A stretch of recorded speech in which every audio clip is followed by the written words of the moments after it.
오늘 본문에서 솔로몬은 내 선조들이 세운 옛 지계석을 옮기지 말라, 그런 말을 하고 있죠. 여기서 지계석은 네 땅, 내 땅을 구분하는, 표시해주는 땅의 경계석입니다. 어떤 욕심 많은 사람은 자기의 땅을 조금씩 넓히기 위해서 밤에 몰래 표시 안 나게 그 지계석을 옮기겠죠. 이것은 범죄입니다.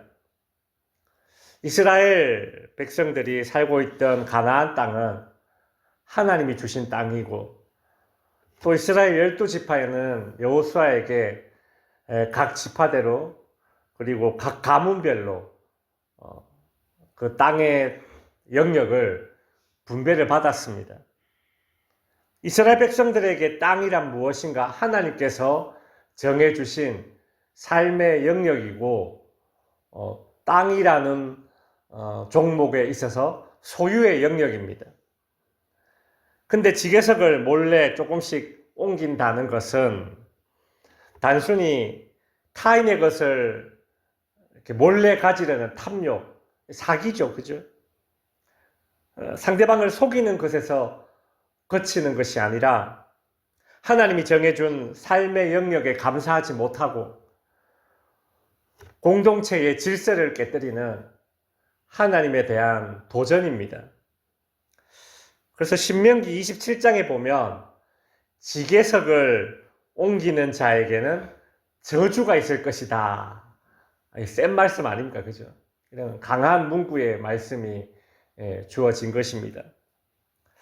오늘 본문은 자신에게 주어진 것에 대해서 감사하고 타인의 것을 탐내지 말라는 그런 분명한 1차적인 교훈이 있고, 또 2차적인 또 다른 교훈도 있습니다. 제가 이제 의성에 내려왔을 때에 한 목사님이 제게 이런 말씀을 하셨습니다. 목사님, 교회에 오시면 당분간은 뭔가 새로운 걸 하려고 그렇게 달려들지 마라, 이런 말씀을 하셨어요. 농촌교회는 목사님이 계시던 지금껏 있던 도시교회와는 또 다른 점이 있습니다. 그러니 처음에 오시면 가만히 지켜보십시오, 그렇게 이제 제게 조언을 해주셨는데, 제가 의성에 올 때 나이가 45세였습니다. 그리고 이제 50이 되었는데, 제가 이렇게 되돌아보니까 제가 45세였고, 제가 덕지교회에 와서 가만히 있지를 못했을 것 같아요. 근데 참 불행인지 다행인지 그때 코로나가 한창이었습니다. 그래서 딱히 뭔가 할 수 있는 게 없었고 예배만 드렸죠. 근데 그 예배도 어떻게 드렸나요? 우리 좀 되게 눈치 보고 안 드렸습니까? 주일날 이제 면사무소 공무원들이 와서 뒤에 와서 사진 찍고 하고 이렇게 했잖아요. 그죠? 예배도 눈치 보면서 드리던 그런 시기였죠.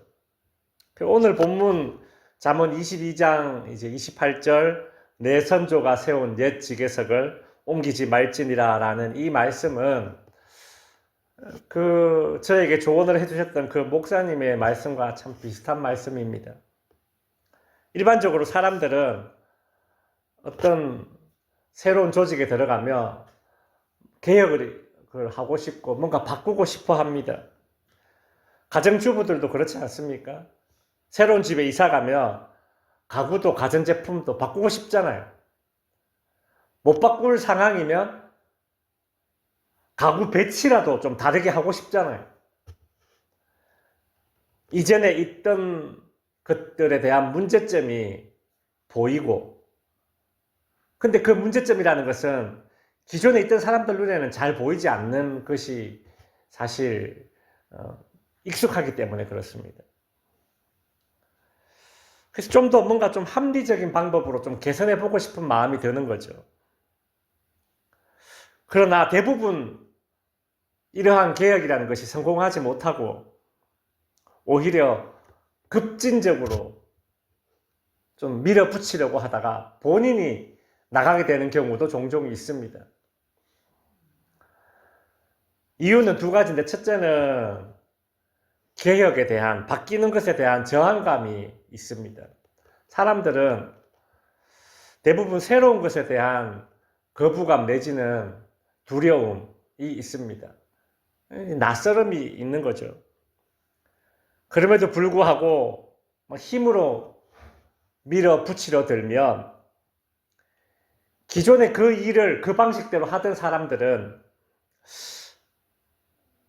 그 일, 그 방식에 대한 부정이 나에 대한 부정으로 느껴져요. 그래서 더 강하게 반감을 갖습니다. 바꾸려고 해도 개혁이 실패하는 두 번째 이유는 개혁을 하려는 사람이 과거의 것, 옛것의 참 의미를 제대로 알지 못할 때는 성급함이 발동을 합니다. 여러분, 저 위에 강대상 한번 보십시오. 이거 마이크 위치 이렇게 박힌 거 알고 계셨나요? 이거? 원래는 이렇게 안 있었지 않습니까? 이렇게 있었지 않습니까? 중간에. 저 마이크가 왜 최근에 이 모양이 저렇게 됐을까요? 위치가. 제가 교회 온 지 5년 만에 저 마이크 위치를 저렇게 바꿨는데, 이유가 뭐냐 하면 강단에 이렇게 성경책 놓고 설교 원고를 옆에 놓거든요. 근데 성경책도 놓고 설교 원고도 놔야 되는데 이 마이크는 지금 위치가 짧은데 저 마이크는 길게 이만큼 이렇게 와요. 입 앞에까지. 그러면 어떻게 되느냐면 설교 원고는 이쪽에 놓고 성경책은 이쪽에 놓습니다. 설교 원고를 이쪽에 놓기 때문에 설교할 때 제 몸이 이쪽으로 이렇게 틀어져요. 이 마이크대가 중앙에 있어서 이 설교 원고를 중앙에 놓으면 이게 가려집니다.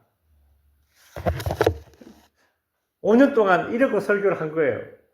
집사람이 당신 몸이 점점 돌아간다. 이거를 원고를 보려면 이렇게 볼 수밖에, 이렇게, 이거 이상하잖아요. 이렇게 되는 거예요. 이거를 이쪽에 놓고, 이렇게. 그래서 과감하게 이상하게 모양을 저렇게 틀어버렸습니다. 정중앙을 보고 좀 하려고 습관된 것을, 오른쪽으로 돌아가는 습관을 좀 정중앙을 보게 하려고 바꿔봤습니다. 이 물건이 여기에 자리 잡기까지 다 이유가 있었죠. 근데 그걸 잘 모르는 사람은, 이런 비하인드를 모르면, 근데 마이크에 대해서 좀 아는 사람은 저 사람은 마이크를 왜 저렇게 놨을까? 모양을 이상하게 저렇게. 저기 두 개 있을 땐 저렇게 놔도 되거든요. 근데 한 개 있을 땐 저렇게 안 놓거든요. 분명히 그런 생각을 하는 사람도 있지 않겠습니까? 마찬가지로 어떤 조직이든 내가 들어가기 전에 존재했던 방식, 사업들은 그 나름대로의 이유가 있는 것이죠. 그러므로 함부로 뭐 뜯어 고치려 하기보다는 이렇게 하지 않고 그렇게 하는 이유, 참 이유를 발견할 때까지는 기다릴 수 있어야 하는 것입니다. 그리고 시간이 지나서 사람들에게 내가 신뢰를 얻고 충분히 동의가 되면 그 다음 새로운 일을 시도할 수 있고 개혁이 성공할 수 있겠죠. 솔로몬은 선조들이 세워놓은 옛 지계석을 옮기지 말라라는 이 한 구절로 이 교훈을 주고 싶은 겁니다. 말씀을 이제 정리하겠습니다. 임의로 경계석을 옮기려 하거나 제도나 규칙, 전통과 관습을 바꾸려 하기 전에 왜 이렇게 하는 걸까 충분히 고민해 보면서 지혜가 싹 트는 것이고, 또 예전부터 내려오던 전통과 관습을 존중하고 배려할 줄 알 때에 지혜가 꽃피워지는 것입니다. 혹 여러분이 새로운 조직이나 새로운 회사나 새로운 환경이나 아니면 새로운 일을 이제 마주하게 될 때에 오늘 본문의 말씀을 좀 깊이 되새김질해 보고 새로운 것들을 마주할 수 있게 되기를 바랍니다. 기도하겠습니다. 하늘에 계신 우리 아버지여, 이름이 거룩히 여김을 받으시오며 나라가 임하시오며 뜻이